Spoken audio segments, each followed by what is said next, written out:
What happens when a calm Hollywood star walks onto a late-night stage expecting a friendly interview and ends up pushing back against one of television's sharpest hosts in front of a stunned live audience? Make sure to subscribe to Fame After Hours and like and comment for more talk show coverage. Stephen Colbert smiled as the audience cheered loudly, leaning over his desk, while Matthew McConaughey walked onto the stage shaking hands and waving at the crowd. The energy felt normal at first. The band was still playing softly while Matthew sat down in the guest chair, relaxed, smiling, adjusting his jacket. Stephen laughed and said, "You always walk out here like you already own the room." Matthew grinned. "Well, I try not to trip on the carpet first. That's step one." The audience laughed. Stephen leaned back. "You've had a busy year. Books, speeches, podcasts, interviews everywhere. You become more than just an actor now." Matthew nodded slowly. "I've always had more interest than just movies. Some people would say opinions." Stephen replied with a smirk. The audience gave a light reaction. Not huge, but noticeable. Matthew smiled politely. "Well, people are allowed to have opinions last time I checked." Stephen chuckled. "For now, yes." Another wave of laughter rolled through the crowd, but Matthew's expression shifted slightly. It was small, but noticeable enough that a few audience members quieted down. Stephen continued, "I noticed recently you've been talking a lot about division in America. You've said both sides are becoming too extreme." Matthew nodded. "Yeah, I think people spend more time yelling than listening." Stephen tapped his desk. "But don't you think sometimes there's a reason people get loud? Especially when rights and facts are involved." Matthew crossed one leg over the other. "Sure, but loud doesn't always mean productive." Stephen interrupted quickly. "Sometimes it does." The audience reacted again, a mix of applause and awkward silence. Matthew kept calm. "Okay, sometimes it does. But if every conversation starts with assuming the other person is evil, then nobody's actually talking anymore." Stephen looked at him carefully now. "That sounds nice in theory. But the criticism people have of celebrities saying both sides are bad is that it can sound like avoiding accountability."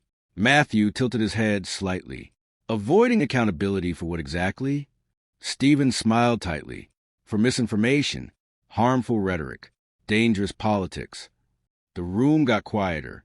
Matthew paused before answering. "See, that's where these conversations usually go sideways." Stephen leaned forward immediately.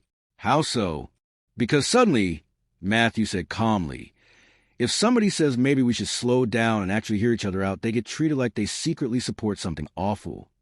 A few people clapped. Stephen raised an eyebrow. "Well, sometimes they do." That line got a louder reaction from the audience. Some clapped hard. Others stayed silent. Matthew looked directly at Stephen now. Not angry yet, but more serious. "But you just proved my point," he said. Stephen smiled again, but this time it looked more defensive. "No, I'm challenging your point." Matthew nodded. "Fair enough, but there's a difference between challenging someone and deciding who they are before they finish talking." The audience gave a softer reaction this time. People were listening carefully now. Stephen adjusted his cards. "All right, let me ask you this directly then. Do you think celebrities have a responsibility to be careful with their platforms?" "Absolutely." "So when celebrities criticize the media, criticize institutions, criticize political systems, doesn't that fuel distrust?" Matthew answered immediately. "Sometimes distrust is earned." The crowd reacted loudly to that one. Stephen blinked. "You think the media deserves distrust?" Matthew shrugged slightly. "I think everybody deserves questions. Politicians, actors, media hosts, all of us." Stephen laughed shortly. "Convenient answer." Matthew's smile disappeared for the first time. "No," he replied quietly. "Honest answer." The audience suddenly got very quiet. Stephen tried to move forward with another smile. "You know, this is why people online say you're becoming difficult to pin down politically." Matthew nodded. "Maybe because I'm not trying to join a team." Stephen leaned back in his chair. "But eventually everybody picks a side." Matthew shook his head immediately. "That right there's the problem." A few audience members clapped hard again. Stephen looked surprised by the reaction. You don't believe that? I believe people have values, Matthew said. But I don't believe every issue has to turn into a jersey people wear. Stephen crossed his arms lightly. That sounds idealistic. Matthew leaned forward for the first time. No, what's idealistic is believing millions of people can keep screaming at each other forever and somehow things improve. The audience erupted louder now. Stephen gave a small laugh, but it felt tense. You came ready tonight. Matthew smiled slightly.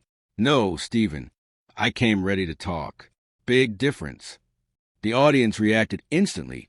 Louder applause, whistles, scattered gasps. Stephen paused for a moment, clearly caught off guard by the line. Then he smiled again, though tighter than before. All right, we're talking.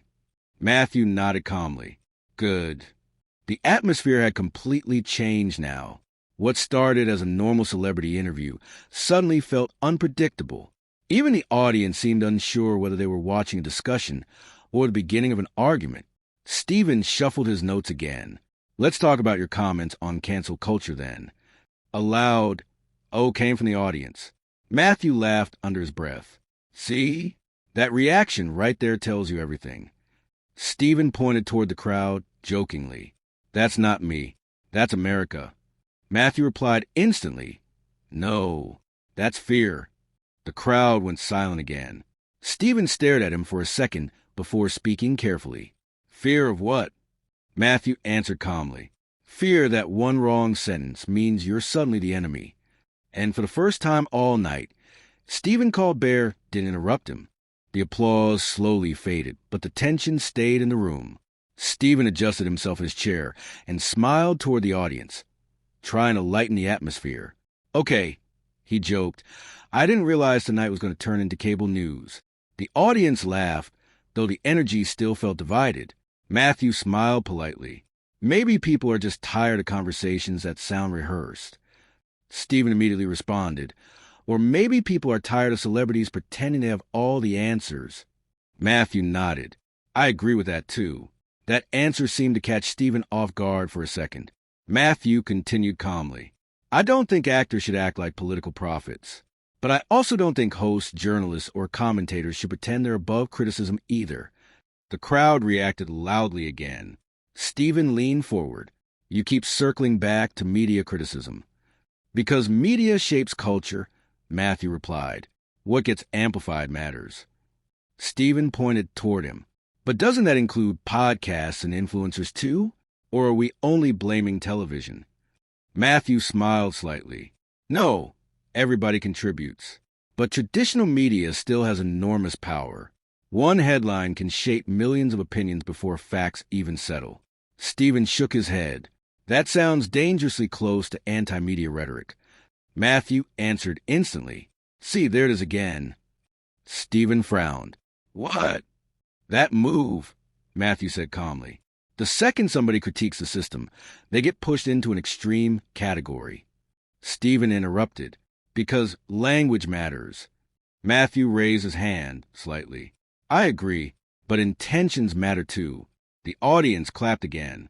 Stephen paused before asking, so what exactly do you think people should do? Just stop reacting? Stop calling things out? Matthew leaned forward again, more serious now. No, I think people should stop assuming hatred immediately. We've created a culture where listening is viewed as weakness. Stephen replied quickly. Sometimes listening becomes enabling. A louder reaction spread through the audience. Matthew stayed composed. And sometimes refusing to listen creates more division. Stephen looked at him carefully. You really believe America can still meet in the middle? Matthew gave a thoughtful smile. I think regular people can. Online culture can't.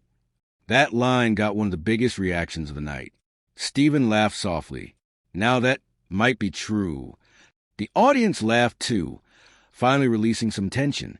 But Stephen quickly shifted again. You know what critics would say, though? He asked. They'd say calls for unity usually come from people protected from consequences. Matthew's expression changed slightly. Protected? Stephen nodded. Successful, wealthy, famous. It's easier to preach calm when your life isn't on the line. The room got quieter again. Matthew took a moment before answering. You think money protects people from being attacked publicly? Stephen shrugged. It protects people from a lot. Matthew nodded slowly. Sure, financially maybe, but spiritually? Emotionally? No. Stephen looked unconvinced. Matthew continued, speaking more personally now. I've watched friendships disappear over politics. Families stop talking. People terrified to say what they actually think because they know one clip online can define them forever. Stephen responded carefully, but some opinions deserve consequences. Matthew looked directly at him. And who decide which opinions qualify? Stephen answered immediately. Society does. Matthew shook his head slowly. Society once supported a lot of terrible things too. The audience suddenly reacted with a loud mixture of applause and tension. Stephen blinked, clearly surprised by how direct Matthew had become. Are you comparing modern accountability to historical injustice? Stephen asked cautiously. Matthew raised a hand. No, I'm saying public consensus has been wrong before. That's why open conversation matters. Stephen leaned back quietly. For the first time all interview, he didn't jump in immediately. Matthew continued. When people become afraid to even ask questions, society stops learning. Fear creates performance, not honesty. A few audience members stood briefly clapping. Stephen looked toward the crowd, then back at Matthew. You know this interview is going viral already, right? Matthew laughed softly. That's probably not a good thing. Stephen smirked. Depends which side of the internet you ask. Matthew smiled. Exactly my point. The audience erupted again while Stephen shook his head laughing. But despite the laughter, the atmosphere still felt heavy. Nobody in the studio was fully relaxed anymore. It no longer felt like a celebrity promoting a project. It felt like two men fighting over what honest conversation in America was supposed to look like. By the final segment of the interview, even Stephen Colbert seemed aware that the conversation had moved far beyond a normal late-night appearance. The audience energy was tense but completely locked in. Nobody was distracted anymore. Every response was getting immediate reactions. Applause, silence, nervous laughter, even whispers spreading through the crowd. Stephen adjusted his tie and looked over at Matthew with a half-smile. Well, he said jokingly, this definitely went differently than the producers expected. The audience laughed loudly. Matthew smiled too, probably differently than both of us expected. Stephen nodded. Fair. For the first time in several minutes, the tension eased slightly. Stephen leaned back in his chair. You know, despite all this, I actually understand some of what you're saying. Matthew looked genuinely surprised.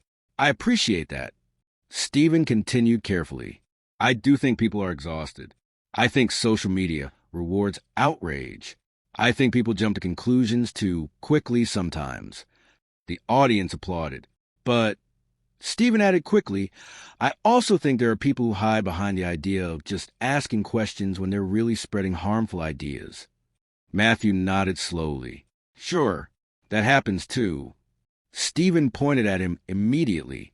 Okay, so we finally agree on something. The crowd laughed again. Matthew smiled. Stephen, I don't think we disagreed as much as people think. I think we disagree on how fast people should judge each other. That line got a strong reaction from the audience. Stephen sat quietly for a moment before speaking again. You know what's interesting? He asked. People watching this right now are probably already picking teams. Matthew laughed softly. Exactly. Stephen shook his head, smiling. Some people online already think I'm attacking you. Other people think you're dodging questions. Matthew shrugged lightly. That's modern conversation now. Stephen looked directly into the camera for a second. And somewhere tomorrow there'll be a headline saying one of us destroyed the other. The audience laughed because everyone knew it was true. Matthew smiled, even though this was really just two guys disagreeing. Stephen nodded. On television, which apparently makes it historic now. The crowd applauded loudly again. As the interview started wrapping up, Stephen finally shifted back toward a calmer tone. I'll say this, he admitted. At least you came here willing to engage. A lot of people avoid difficult conversations completely. Matthew nodded respectfully. I think conversations are healthier than isolation. Stephen smiled. even uncomfortable ones. Matthew grinned, especially uncomfortable ones. That line earned one final loud round of applause. Stephen stood up from behind his desk as the audience continued clapping. Matthew stood too, and the two shook hands firmly. It wasn't hostile anymore, but also wasn't the usual polished late-night friendliness viewers were used to seeing. You could still feel the disagreement underneath the smiles. As the cameras pulled wider, the audience reaction stayed mixed. Some people were cheering loudly for Matthew. Others applauded Stephen harder after his final comments. And a few people simply looked stunned by how intense the interview became. But the real explosion happened after the show ended. Within minutes, clips flooded social media. Some viewers praised Matthew McConaughey for staying calm under pressure and refusing to back down. Others defended Stephen Colbert, saying he asked necessary questions and challenged vague talking points. Hashtags connected to the interview started trending overnight, and short clips spread everywhere with captions claiming Matthew had shut down Stephen live on air. Media blogs debated who won the exchange. Comment sections turned into arguments. Some viewers called it one of the most honest celebrity interviews in years, while others said it showed exactly why political discussions on television always become divisive. The next morning, both men were still being discussed across social media, podcasts, and entertainment news shows. And strangely enough, the biggest thing people kept talking about wasn't who was right. It was the fact that neither man walked away. They stayed in the conversation. What do you think? Was Matthew McConaughey right to push back against Stephen Colbert? Or did Stephen ask fair questions that needed to be challenged live on air? Share your opinion in the comments and subscribe to Fame After Hours for more real talk show stories.